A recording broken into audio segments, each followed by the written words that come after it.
On what was described as Liberation Day this Wednesday, Donald Trump held up a large cardboard sign in the White House Rose Garden with a list of countries along with his estimate of their tariffs against America, which he said included currency manipulation, trade restrictions, and other distortions like value-added tax.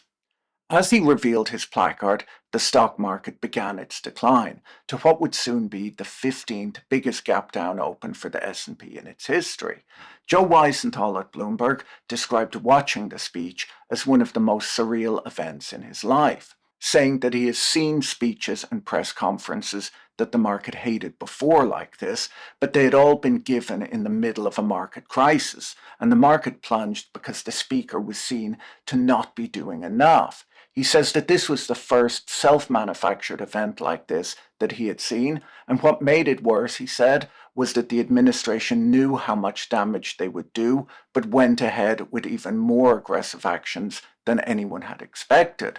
To be clear from the start, this is not a political video. I've no interest in covering political topics, but this is likely to be the biggest market event of the year. My goal is just to discuss the ideas behind these tariffs and their economic impact.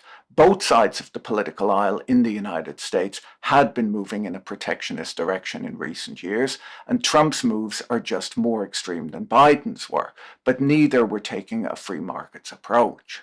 During the Liberation Day event, Trump announced new reciprocal tariffs on almost all of America's trading partners. He announced that there would be additional tariffs of 34% on China, 27% on India, 24% on Japan, and 20% on the EU. All other countries face a tariff of 10%, and these tariffs are on top of other tariffs already announced by the Trump administration on China, Mexico, Canada, and the auto industry. The total tariff rate on China will now be 65%. If the US applies the 25% Venezuelan oil buyers tariff to China, it goes even higher.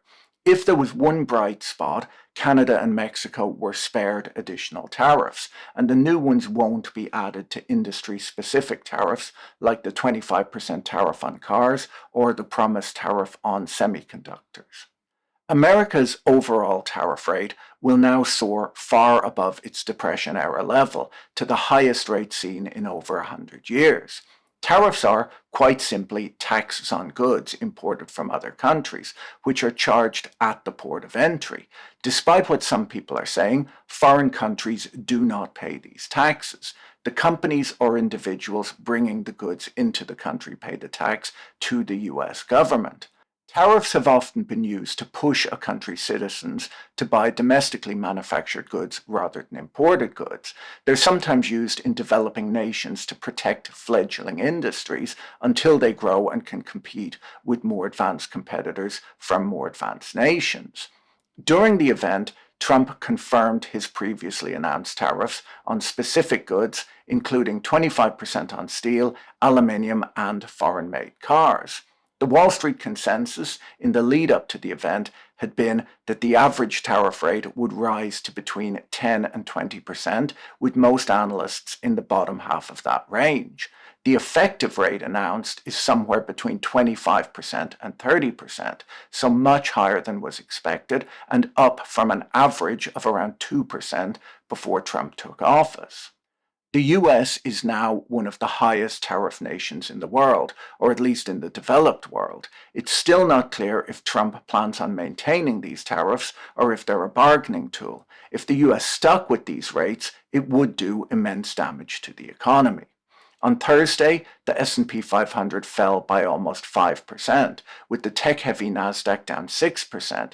Dell fell 19%, Apple fell 9%. Retail stocks were down 11% or more. Apparel makers like Ralph Lauren, Nike, and Lululemon were down between 10 and 16%.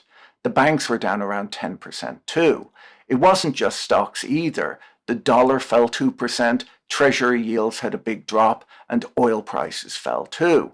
I'm recording this on Friday morning, and the S&P 500 is already down more than 4%, and this is after yesterday's 5% decline, so we can possibly expect more chaos in markets today. The drop in stocks, interest rates, oil, and the dollar reflected lower growth expectations for the United States economy, not the prosperity that Trump was pitching. Let's look at how Trump's tariff formula worked, who was hit hardest by these announcements, what retaliation might look like, the economic effects, and why Trump's hero, William McKinley, who oversaw one of the biggest tariff bills in US history, eventually abandoned his own tariff strategy. Before we dig into that, let me tell you about today's video sponsor, Surfshark. Surfshark's been my VPN of choice for quite some time now. It's an easy to use and affordable VPN app for Windows, Mac, Android, iOS, and more. VPN stands for Virtual Private Network, and when you use it, all of your internet traffic goes through a secure tunnel and is encrypted, adding a layer of privacy protection when you use public networks, like at a coffee shop or an airport lounge. Surfshark can help improve your privacy, make it harder to be tracked online, and can bypass internet censorship. Surfshark is not just a great way to protect your data, but you'll also find that if you log into streaming services from different countries, different content is available. With Surfshark, no matter where in the world you are, you get to take the internet from home with you. Surfshark is fast, reliable, and they don't collect or track your data. Surfshark doesn't just protect you, but your whole family too, as they allow unlimited devices on the one account. Go to surfshark.com/Boyle and use code BOYLE at checkout to get 4 extra months of Surfshark VPN. Straight after the White House presentation, the journalist James Surowiecki quickly pointed out that there was something very strange about the supposed tariff rates that foreign countries were charging the United States. The US has a trade agreement with South Korea, he pointed out, so South Korea is not charging a 50% tariff on American goods, nor is Europe charging a 39% tariff. With some quick analysis, he worked out that the administration hadn't done the calculation that they claimed to have done. Instead, for every country, they just took the US trade deficit with that country and divided it by the country's exports to the United States. When called out on this, the White House defended itself by publishing what might at first look like a complicated mathematical formula for backing out the tariff rates being charged by other countries. If you dig into the formula, which one commentator described as being woke because it included Greek symbols, you can see that they threw in 2 Greek symbols but then selected values for them that cancel out. So Surowiecki was right. The formula is simply the trade deficit for the US with a particular country divided by the total imports from that country. There were some other strange things that people quickly noticed, like an unusual list of countries. You'll note that the 4th country on Trump's list is Taiwan, which the US doesn't recognize as a country in order to keep China happy. The country list, which included tiny islands and overseas territories, led online commentators to suggest that the White House had possibly used an AI to come up with their trade policy, rather than doing any real trade analysis. The whole televised event felt more like a game show than a serious trade policy announcement, and in my opinion, they should have leaned into the game show vibe a bit more by possibly inviting the leaders, or at least representatives, from the foreign nations being tariffed to attend so that the cameras could zoom in on their faces to catch their expressions as the tariff rates were announced. Doing this would have made better TV, but it also could have prevented the embarrassment of announcing tariffs on places like Heard Island and the McDonald Islands, which are a 2-week boat ride from Australia and are covered in glaciers and only inhabited by penguins. The penguins were hit with a 10% tariff for looting, pillaging, and plundering the United States. When the penguins that live on these islands turned up for the televised event, it might have given the White House a chance to take them off the list. If I was organizing the event, I would have left them on anyhow, based on my long-standing belief that penguins make great TV.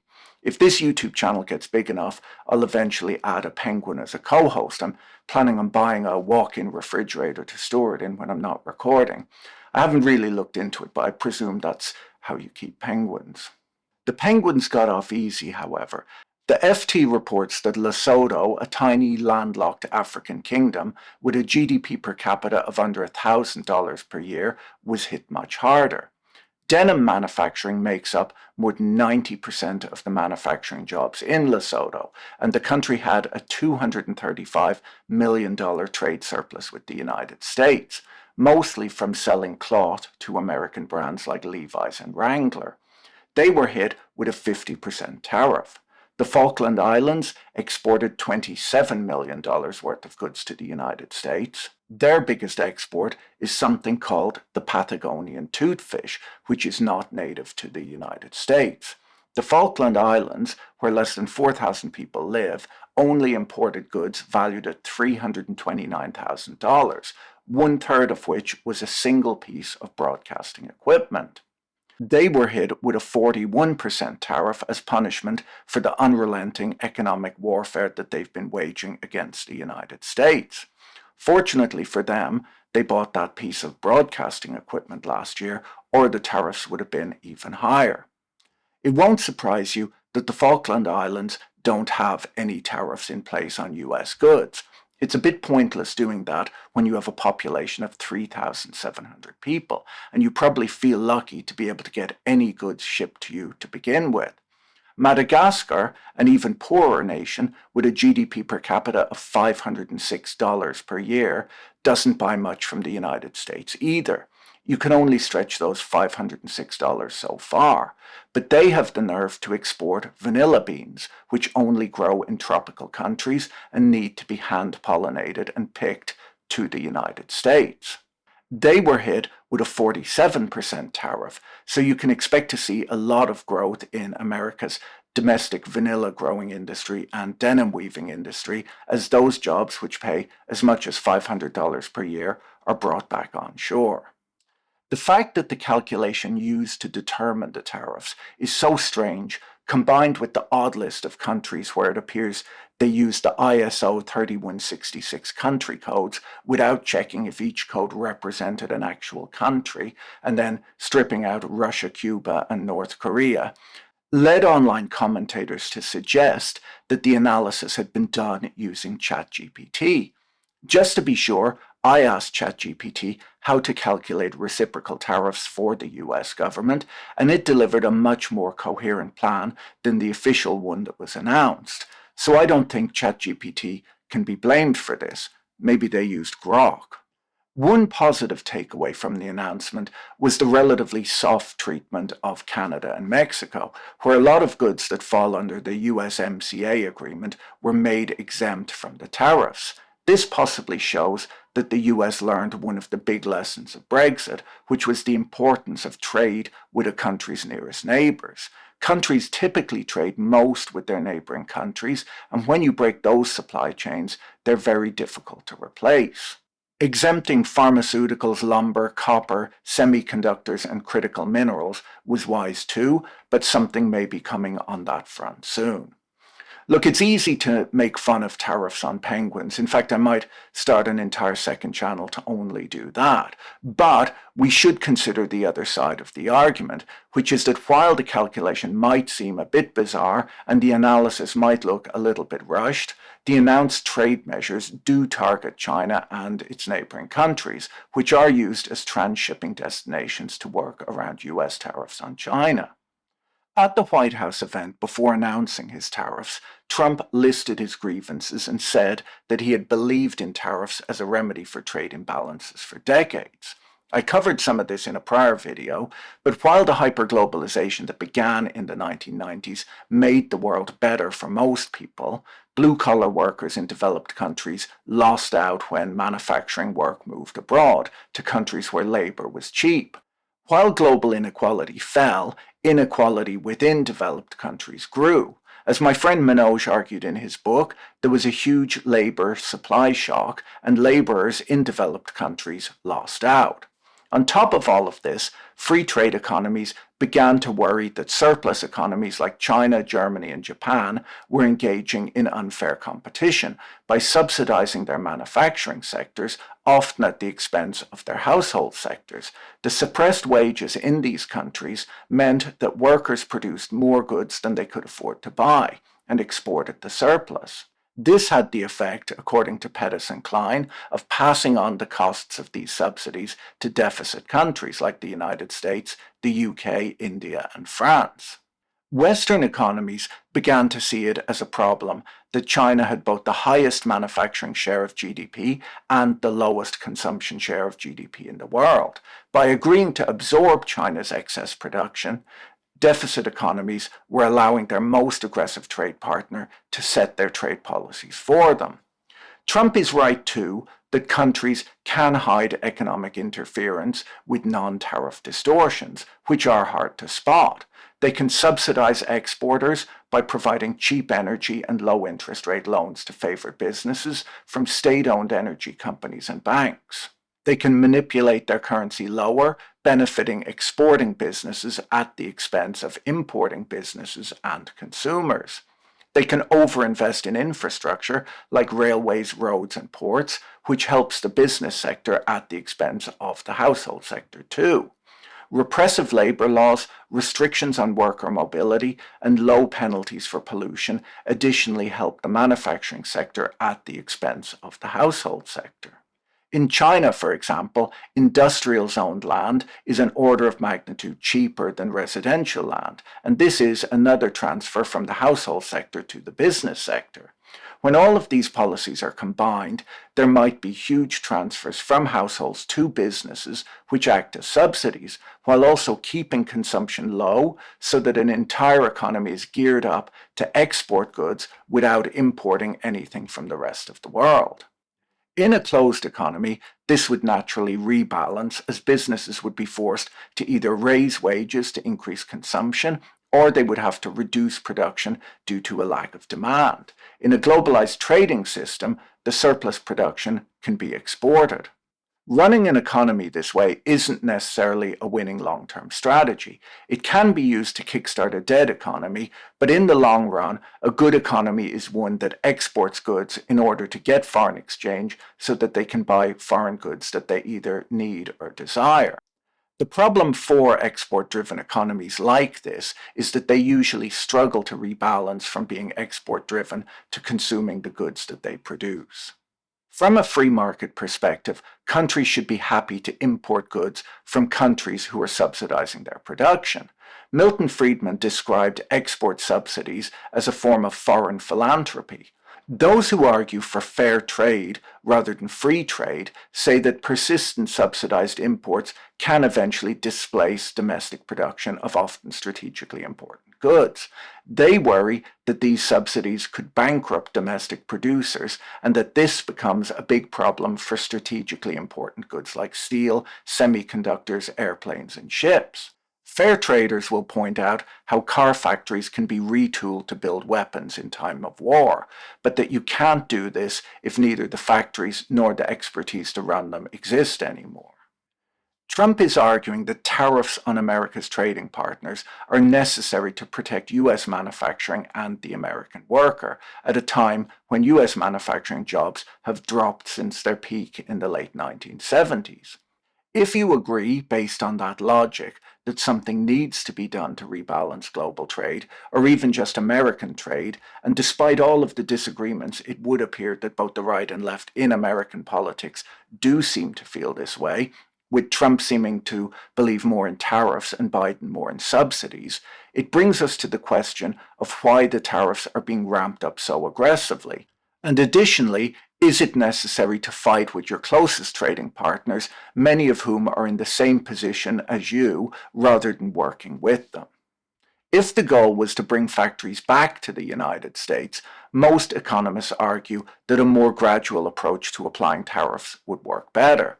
Some of the worst hit stocks since the announcement were firms like Apple and Nike.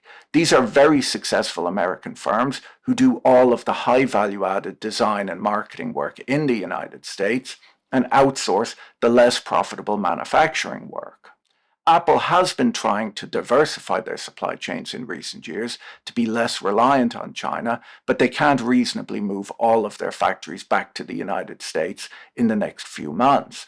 And so the tariffs will just push up the price of their products while giving a cost advantage to the Korean-owned Samsung, who get hit with a 25% tariff instead of the 65% or higher tariff that Apple will suffer.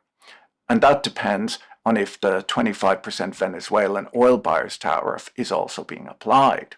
According to Morgan Stanley, Apple take the biggest hit in terms of tariffs due to their manufacturing exposure to China. James Scott from King's College London argues that a huge problem with Trump's focus on bringing manufacturing back is that manufacturing has changed a lot in recent decades. He says that the model of manufacturing that underpins Trump's approach hasn't existed for the best part of 40 years, and it's not coming back either. The loss of manufacturing jobs is as much about increased automation as it is about offshoring. 100 years ago, most workers were employed as agricultural labourers, but increased farm productivity driven by mechanization put an end to that. The same, he argues, has happened in manufacturing, and reversing this trend is no more likely than great swathes of workers returning to working in the fields. Some are arguing that these massive tariffs are simply a negotiation tactic.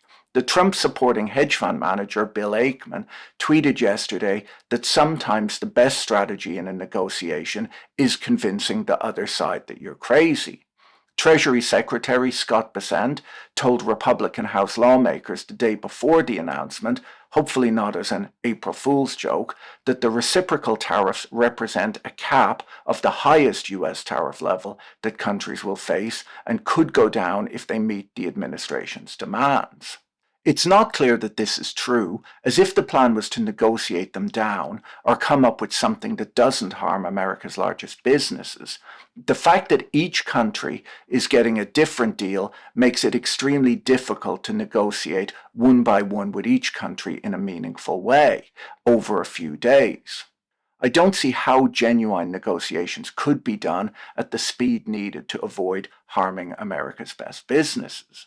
On top of this, due to the wacky calculation, which is based entirely on trade surpluses with the United States and nothing else, there's nothing obvious for many of America's trade partners to offer. What the Trump administration is demanding is that countries should buy the exact same amount from America as America buys from them. This makes no sense whatsoever. If a business has a relationship with a supplier, that supplier doesn't also need to be a customer of that business. Madagascar is a good example. While Americans consume over 1,000 tons of vanilla per year, the impoverished residents of Madagascar have almost no need for US exports. There's not much that they can do to close that trade gap, and they're not taking advantage of Americans by selling them a product that Americans want to buy. Countries like Canada and Mexico may sell more to America than they buy from it, but they run trade deficits with other countries and have mostly balanced trade. The idea that any trade America does is cheating America makes absolutely no sense. The trade negotiations are further muddled by the fact that Trump claims that they're driven by different factors. The earlier tariffs on China, Mexico, and Canada were placed in part, he claimed, to stop fentanyl from flowing into the United States. If those countries were able to meet Trump's demands on this front, would he then drop the tariffs? It's possible that he simply sees tariffs as a good way to raise revenue, and if that's the case, he wouldn't want to come to an agreement with those countries, as he would need to raise revenue somewhere else then. In a campaign speech last summer, J.D. Vance told the audience that 1 million cheap knockoff toasters aren't worth the price of a single American manufacturing job.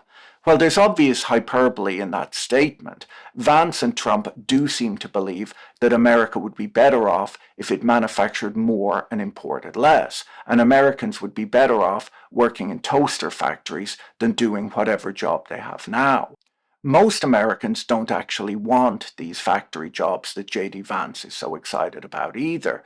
There were 8 million unfilled jobs in the United States as of the last count, according to the Department of Labor, and most Americans would rather buy an affordable imported toaster than have the opportunity to make one.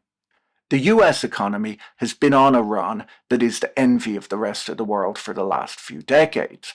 Almost every other economy in the world stagnated in the wake of the credit crunch, while America led the world in innovation and R&D, not producing toasters. One of the problems with protectionism is that it reduces competition and could damage the US economy if American companies no longer felt the need to innovate. Protectionism is one of the things blamed for destroying the Argentine economy. While Americans might be jealous of Germany's manufacturing output, they may not want to find themselves in the position of the German worker today. I'll put a link in the description to a really interesting interview on the Hidden Forces podcast, where Wolfgang Munchau explained how Germany fell behind the United States 25 years ago by focusing on analog rather than digital goods, entirely missing out on the digital revolution. Other problems with these tariffs is that they'll be extremely difficult to manage. According to the Wall Street Journal, 53% of the cars currently sold in the United States are built in the United States, and the other 47% will be hit with a 25% tariff. Unfortunately, though, it's not that easy, as even the most American of vehicles, like the Ford F-150, are made from thousands of parts that come from over 24 different countries. The individual parts will face the tariffs that have been placed on their countries of origin. For companies to move production to the US would be extremely expensive, and that cost would have to be passed on to consumers too. Checking every product that enters a country will be incredibly resource intensive and could bring trade to a grinding halt. In his press conference, Trump threatened to jail people for 10 years if they try to claim the wrong tariff rate, but it's not always easy to decide on a product's country of origin. Often, the raw materials come from one country and the goods are assembled in another. William McKinley is Trump's purported inspiration. McKinley called himself a tariff man standing on a tariff platform when he ran for election, but in McKinley's second term, he abandoned that platform and eventually spoke out against tariffs. The reason McKinley implemented tariffs was that after the Civil War, America was collecting more tax than the federal government could spend. McKinley wanted to reduce that revenue, but worried that if he cut tariffs, he would invite a flood of imports and possibly increase the amount of taxes collected. He instead raised the average duty on imports to almost 50% to reduce the amount of foreign goods being brought in, which he then figured would reduce government revenues, solving his problem.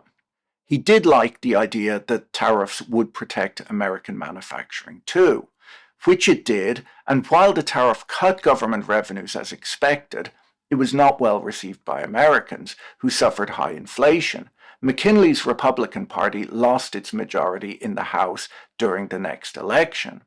In his second term, McKinley advocated cutting tariffs as they were no longer needed for revenue or protection, and cutting them, he said, would encourage America's trade partners to reciprocate, opening up global markets for American goods.